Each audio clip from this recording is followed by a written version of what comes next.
Hi guys, it's Rob from Royal Balls. Finally, after a bit more work than I had intended, here is the video on what is possible with possible hets.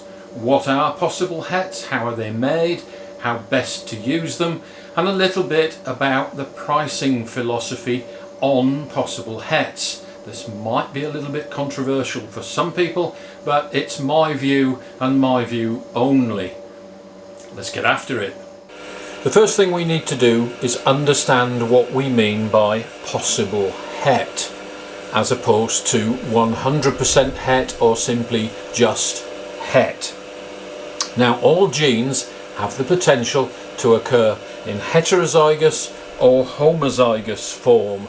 That includes dominant, incomplete dominant and recessive genes, but typically we use the word het when we're referring to recessive genes. Recessive genes in heterozygous form may not have any visual expression, so they're very hard to see. So here is our pairing. This is the male and this is the female. They are diploid animals, which means they have two sets of homologous chromosomes, and when they reproduce sexually, the male splits his DNA in half and only provides half of that material to his sperm. The female does likewise and only provides half her genetic material to her eggs, and in sexual reproduction they recombine in the offspring, half from mum and half from dad, to give you the best of both parents. So a visual recessive will be homozygous for that gene. So here we are. On each side of the father's DNA we have one copy of the recessive gene. This is a visual recessive, so he has two copies, one on each side, and he is a visual recessive. The female, however, is not carrying that recessive gene, so she is just a normal or any other non-recessive animal that we're going to pair with a male recessive.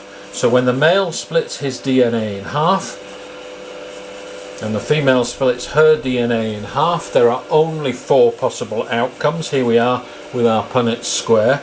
So you can take this half of the male and pair it to this side of the female's DNA, and we get just one copy of the recessive gene. So this is heterozygous. We can take this half of the male's DNA and pair it to the other half of the female's DNA, and again one copy of the recessive gene is passed on. This is another het. We take this half of the male's DNA and pair it to this half of the female's DNA, and again one copy of the recessive gene is passed on. This is a het. We take this half of the male and pair it to this half of the female's genetic material, and again one copy of the gene is passed on. This is another het. So in the case of pairing a visual to something else, every outcome is going to be heterozygous for that recessive gene. The father is going to pass on one copy of that gene to every single one of his offspring. So there is no doubt at all in the outcome that these are heterozygous for that recessive gene. This could be the female and this could be the male, and the same thing applies. So these outcomes are 100% heterozygous. We simply say they are het for this recessive gene. So how do we make possets? Where does that come from? Let's say from this outcome we take a male and we grow him up. He is male and he is heterozygous for the recessive gene that his dad passed on to him. So we grow him up. And this time he is heterozygous for the recessive gene. He's not a visual. We wouldn't know that he's carrying the gene, except that we made him and we used a visual as one of the parents to produce this offspring. So he is 100% het. And we're going to pair him to a female who is not carrying the gene. So heterozygous, non-heterozygous. Again, we split the genetic material in half. We split the genetic material in half. We take this half of the male's DNA and pair it to this half of the female, and we get nothing. We get a normal. The recessive gene is not passed on to the offspring. We take this side of the male's DNA and pair it to this half of the female, and we get nothing. No copies of that recessive gene is passed on. We take this half of the male's genetic material, which is carrying a copy of the gene, and remember it's recessive, so there's no visual expression. We take this half of the male and pair him to this half of the female, and this time we do get one copy of the gene passed on. This is a het. We take this half of the male's DNA and pair it to this half of the female, and again the male passes on one copy of the recessive gene. This is a het. You will see that the male passes on a het 50% of the time. 2 out of 4 are non-hets, 2 out of 4 are hets. The problem we have is that all 4 of these look exactly the same, and we cannot always tell which of the babies are carrying the het. So if you go eeny, meeny, miny, mo and pick one of these 4, you have a 50% chance of picking a baby that is carrying the heterozygous form of this recessive mutation. You also have a 50% chance of picking one that isn't. So here is our 50% posset. 2 out of 4, or half of the babies, are going to be het and half of them are not. We just don't know which are which. So 50% posset. What happens if we take the original outcome and we have a female het and the male het? So neither of them are visual. We know that they are carrying the heterozygous form of this genetic mutation because of the pairing. The previous pairing involved a visual. So we know that these offspring are both heterozygous for that recessive gene. And we're going to pair a male het to a female het. And what do we get this time? Again, we split the genetic material in half. So we pair this half of the male to this half of the female, and bingo, we get 2 copies of the recessive gene. This is a visual recessive. It's carrying 2 copies of the gene. The homozygous form, it is a visual recessive. We take this same half of the male and pair it to this half of the female that is not carrying the genetic mutation, and this time we get 1 copy of the gene passed on. The female isn't providing a copy.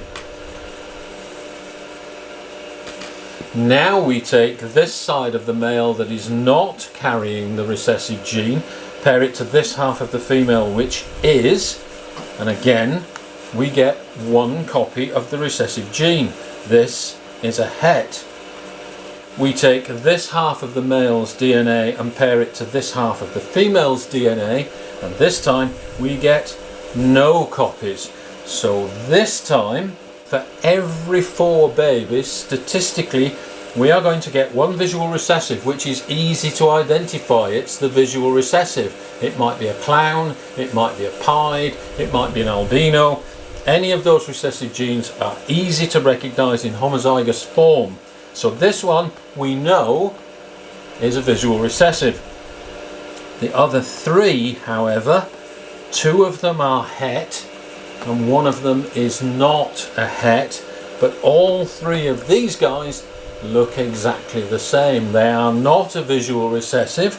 They all look normal, or at least they are not visual recessives. 2 out of 3 are hets and 1 out of 3 is not. So 2 out of 3 is 66%. If you were to go eeny, meeny, miny, mo you stand a 66% chance of picking one of the babies that is a het and a 33% chance of picking one that isn't.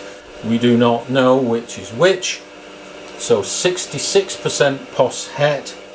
You will notice that in a het to het pairing, where we have a heterozygous father and a heterozygous mother, we are producing either visuals or 66% pos hets.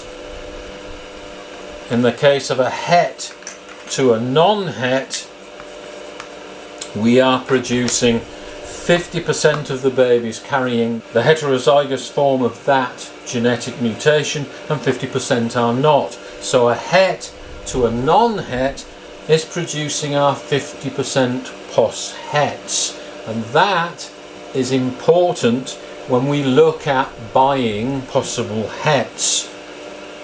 50% pos hets come from a pairing that was heterozygous on one side and nothing on the other. So whoever bred those two snakes together was not expecting any visuals for that recessive. There was no plan to produce that recessive visual.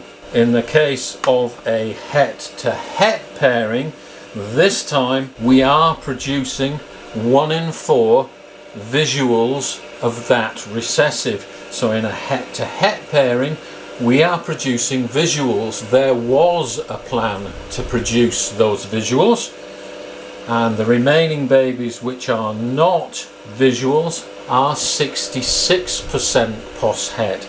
So I always remember it as, for a single recessive pairing, 50% pos hets, there was no plan. 66% pos hets, there was a plan.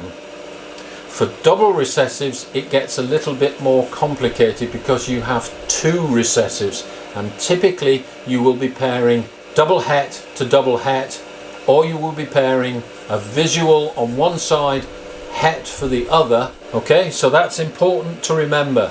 Het to non-het usually means there was no plan.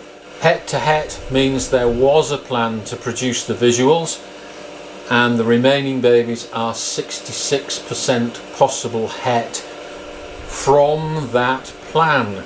We're going to look at double recessive projects and what you might expect in het form from those when we look at our example here, where I used a 66% pos het clown albino female and I paired her to a visual clown het for albino male.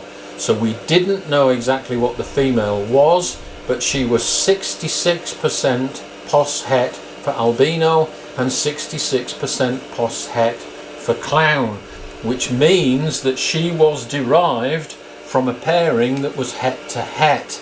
There was a plan to produce that double visual, and sure enough, her siblings had visual clowns, had visual albinos, and there was an albino clown in that clutch as well, but she was the one that turned out to be not visual for either, and she was 66% pos het for both, and we had to prove her out.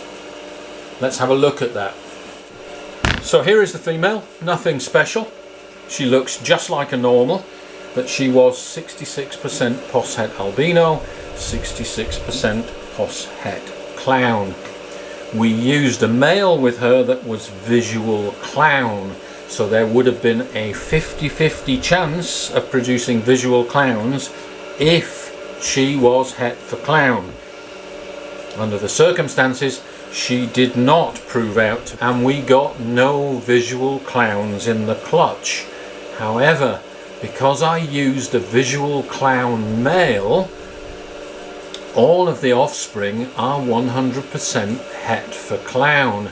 Even though she proved out not to be het for clown, the clutch is not completely wasted because they are all 100% het for clown.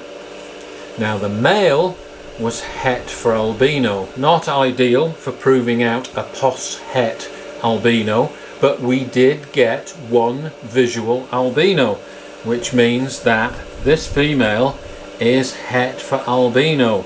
We had a 1 in 4 chance with the het to het pairing, so she proved out to be het albino but not het for clown.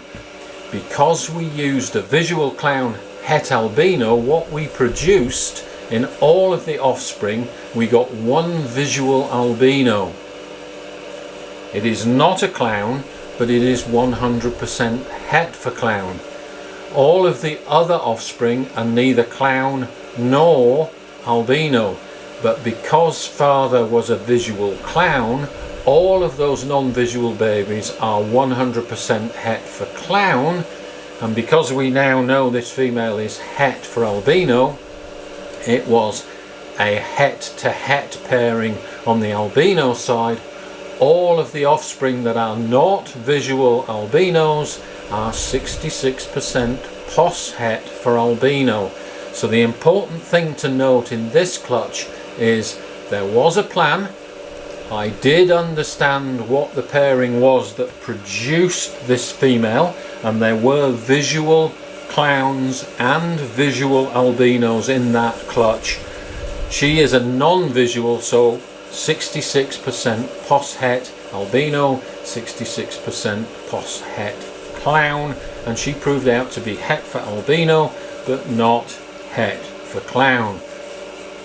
So this pairing did have a plan as well. We did prove out the female, and importantly we also proved out what she is not, and we produced offspring which are going to be valuable moving forwards because they are 100% het for clown, even if they're only 66% het for albino. Here is the male, beautiful boy. He is a banana clown. He's a visual clown, he's a banana, he's a male, and he's a male maker. He's also 100% het for albino, but you can't see that in him. The het is impossible to distinguish, especially when it's involved with another recessive like clown. So this is Dad. He is a visual banana clown, and he is 100% het for albino. So here we go, let's just work through that scenario. Dad was a visual clown, and Mum, as it turned out, was not carrying the het for clown. So what did we actually produce in terms of clown? Well, we split the genetic material in half, this half to this half of the female, and we produce a het clown. This half to this half of the female, and we produce a het clown. This half of the male to this half of the female, and we produce a het clown. This half of the male to this half of the female, and we produce a het clown. So all the offspring are guaranteed to be 100% het for clown in this scenario, now that we know the female is not carrying the het.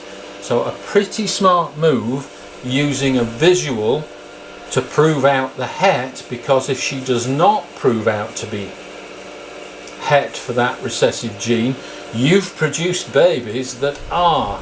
So the following generation, you get what you wanted to start with in the project. So you lose a generation, but the clutch is not wasted because they are all het for clown. What did we produce on the albino side?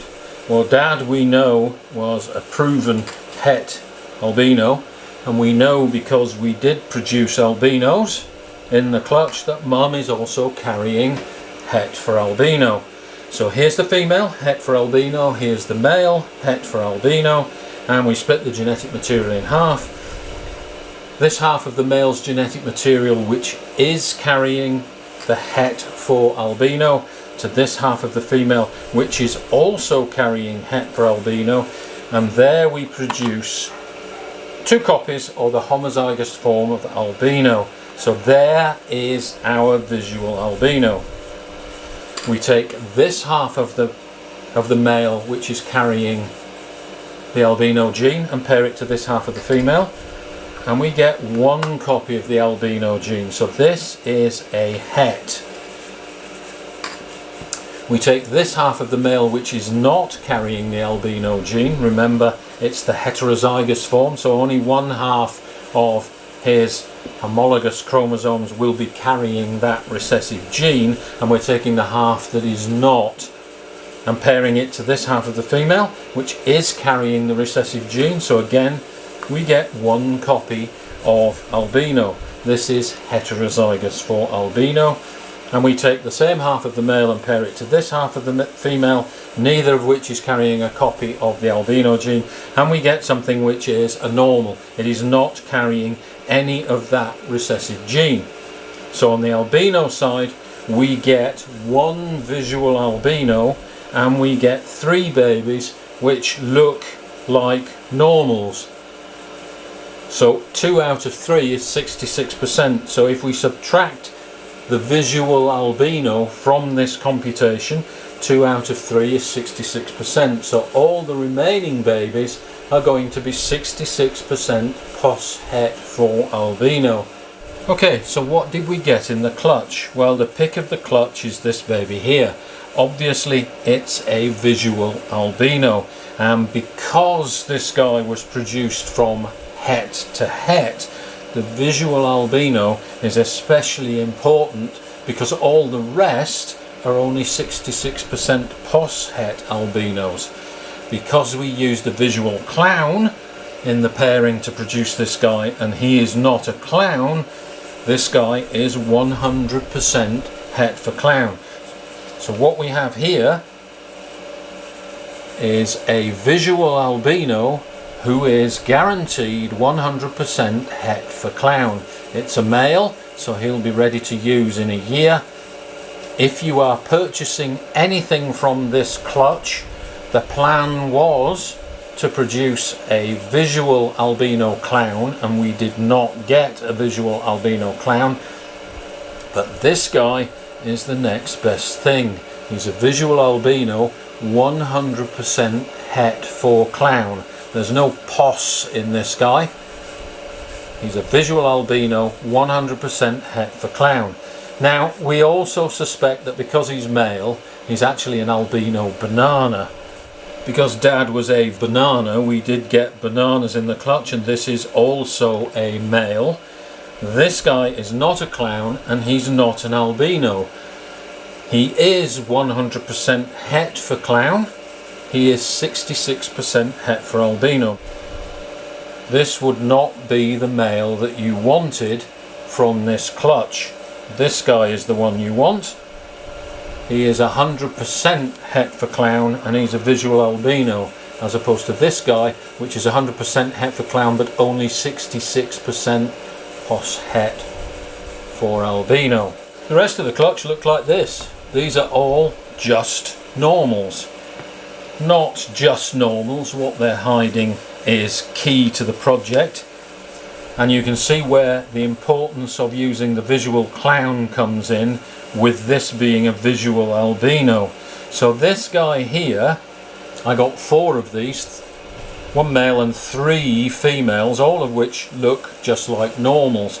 They are 100% het for clown because Dad was a visual clown. Now, you can argue about the markers for clown. It's a little bit brighter, it's got whiter outlines to the alien heads here, maybe a little white tip to the tail, but none of these are really definitive criteria. So this female is 100% het for clown and 66% het for albino. So if you were to buy this male and this female, this is the best combination you could get in terms of possets. This guy here is 100% het for clown. This girl here is 100% het for clown. So, in terms of the project, pairing this guy here to this guy here is absolutely perfect. They are both 100% het for clown, which gives you a 1 in 4 chance of producing visual clowns. This one is 66% posset albino, and this is a visual albino. So pairing the posset to a visual albino gives you the best chance of proving out whether this is actually a het or not, and if it is a het, will give you a 50-50 shot at producing visual albinos. 1 in 4 for a visual clown, and 50-50 if this is a het for the visual albino is a 1 in 8 chance of an albino clown from this pairing. Take 2 of these, and remember we're going to negotiate these as a package, as part of a project rather than 3 individual snakes. Take 2 of these and you give yourself the very best shot at producing the double visual. Should this snake prove out not to be het for albino, this is a visual albino, so any of the offspring are guaranteed to be het for albino. So you simply take the offspring and pick the visual clowns, and they are guaranteed to be 100% het for albino. So again, another step forward in the project. It's all about planning. So if this girl does turn out to be het for albino, this is a fantastic pairing, and you stand a very good chance of getting a visual albino clown.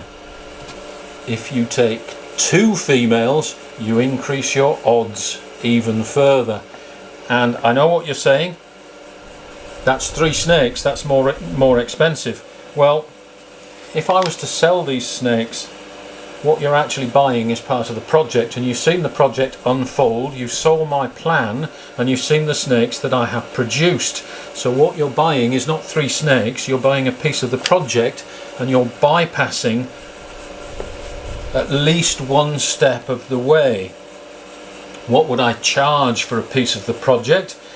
This guy has value. He is 100% het for clown, and he's a visual albino. So you would pay for this guy. These are normals, and for me as a breeder, they have absolutely no value to my project. I already have a visual clown who is het for albino. If I wanted to keep this guy, it would need to be female, and I would need to grow it up and pair it back to that visual clown het for albino to get my visual albino clown. But he's a male, so I don't want to keep him. I already have a male. I don't need another male. I can't pair a male to a male, so I would sell these in combination. You would pay for this guy, and you would pay next to nothing for this one, and if you bought 2, they also have no value to me as a breeder because they're not furthering my project, but they are furthering yours if you're getting into the project at the very beginning. So buy this guy as your male and buy 2 females. This guy is a visual albino and he's 100% het for clown. Buy 2 of these which are 66% het albino and 100% het for clown. If neither of them turn out to be albino, when you pair these up, you will be producing visual clowns which have a value. You will also be producing snakes which, if they're not visual albino, will be 100% het for albino. So another step closer. It all fits the plan. These snakes are going to be considerably cheaper than buying visuals to further your plan. So worth buying in this case, and because they are double recessives, it's inevitable that one side of that recessive equation is going to be a posset. This is 100% het for clown, but it's a posset albino. By pairing it up to this guy, who is a visual albino, 100% het for clown, the odds of producing visual clowns and visual albinos are about as high as you're going to get with possets. So don't think of these as buying individual snakes, think of them as buying a piece of the project. And I would buy this guy here and 2 females like this. as a package. I would negotiate a price with the breeder for this guy and ask for these snakes at minimal value, because they have no value to him. They cost more to feed than they are worth to him in his project. Now, they do have a value. The value is what you are prepared to pay. As far as the breeder is concerned, he just wants rid of them. So remember that in your negotiations. These guys here have very little value to the breeder. He obviously wants to get a price for them. They do have a value to you. So use that in your negotiations, and don't think of it as negotiating for an individual snake. You're negotiating for a piece of the project. So as a job lot, this male and 2 females like this guy here would be a perfect combination to get you as far as you can go along that project without actually buying a visual double recessive. So from a breeder perspective, these are worth nothing. From a buyer perspective, they probably do have a value, but bear that in mind when you're negotiating with your dealer. You're buying a piece of the project, not an individual snake. Let's have a look at another project, and this is a single recessive, and I view single recessives as being less complicated and easier to negotiate for in terms of should you pay for the posset. So this was produced from a het to het pairing. There was a plan to produce a visual blackhead lavender, and this guy here is a visual pastel blackhead lavender, and he won't come out of his toilet roll, but you can see that this guy is a visual lavender. The rest of the clutch are not visual lavenders, but they are 66% posset for lavenders. Most of them will be hets, 1/3 of them won't be. Now, in terms of the project, there was a plan which any potential buyer I would share with. My plan was to produce visual blackhead lavenders, and I got one, and this guy will stay because he is part of the plan. The rest of the clutch are probably going to be moving on. They are 66% posset. I already have visual lavenders, I already have blackheads, so in terms of their value to me, I am not going to spend any time trying to prove them out. That would not be cost effective for me. Okay, so let's have a look at a typical example of the rest of the clutch, which is a non-visual. So this is a pastel blackhead, 66% het for lavender, and he's in shed. Most of them are actually in shed, but with lavender especially, it tends to give a little bit of extra brightness to the clutch, so there is possibly some visual indication that you could use to try to high grade some of these possets. So this would be a good starting point if you wanted to produce your own blackhead lavenders. Pair this female, who is 66% het for lavender, to a visual lavender, and you will get either visual lavenders and blackhead lavenders, as was your plan, or you will produce blackheads which are 100% het for lavender. So again, the project isn't wasted if this guy doesn't turn out to be actually a het. Buy 2 or 3, and that way you are almost assured that at least one of them is going to be carrying the het. So when it comes to possets, try to hedge your bets and buy more than one, but do not pay more for it than you would pay for, say, one visual. You should be able to get 2 or possibly even 3 of these 66% hets for the same price as you would pay for a visual. From a breeder perspective, these guys, I already have the hets, I already have visual lavenders. These guys are not furthering my project, they're just taking up space in my racks, and I have to feed them. So I would be prepared to negotiate a price on these snakes that would keep the buyer happy. They were from a planned pairing. Now, if these had been from a het lavender to nothing, these would be only 50% het lavenders. They are not worth buying. There was no plan. There was no plan to produce visual lavenders, and the offspring are only going to be 50% posset. It isn't worth paying money and taking a 50-50 gamble. Pay that little bit more and make the odds work in your favour. 50% het. From my perspective as a breeder, I probably even wouldn't mention that they were hets when negotiating a price. I would let the potential buyer know in case they're interested, and also if they do want to take a long shot, they could get 50% hets cheaper than 66% hets. But bear in mind that those 50% hets were produced without a plan to produce the visual and have actually very little value to the breeder. So make sure that you negotiate a good price. 50% pos hets in a single recessive means they were produced from no plan. 66% pos hets like this guy means that there was a plan, and more than likely there were visual recessives in that clutch as siblings to this guy. So this guy is much more valuable than the 50% pos het.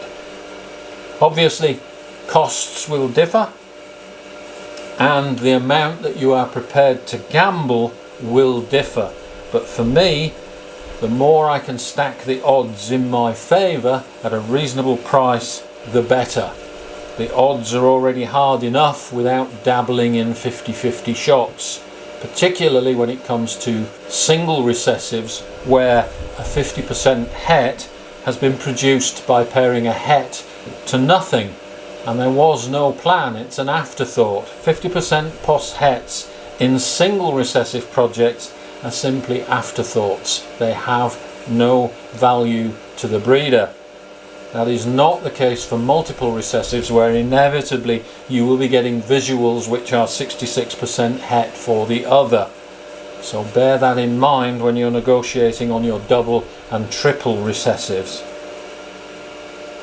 Somebody has to do the hard yards. You can jump in midstream in the project, take some of the risk, and assume a lower proportion of the cost. Let's talk a little bit more about the philosophy of pricing on pos hets, and this is my opinion. Everybody will have different opinions on it, but this is my thinking on the subject. This is a leopard freeway. It happens to be 50% het for clown and 50% het for pied. The reason was the male was an asphalt het for pied, het for clown. He was paired to a leopard ivory female, and that leopard ivory was carrying neither het for pied nor het for clown. There was no intention of using the het clown or the het pied in this pairing to produce anything other than what I got. This is a leopard freeway. This is the combination that I wanted, and 50% het pied, 50% het clown is purely incidental. I was fortunate enough to make 3 of these. I got 2 females and 1 male, and I did rehome a pair of them. That pair of snakes was priced as leopard freeways. The buyer was informed that they are 50% pos het pied, 50% pos het clown, but was not charged for those pos hets. I didn't think it was fair to do so, since I did not have a plan to produce either het pied or het clown, and they are only a 50-50 shot at either of those.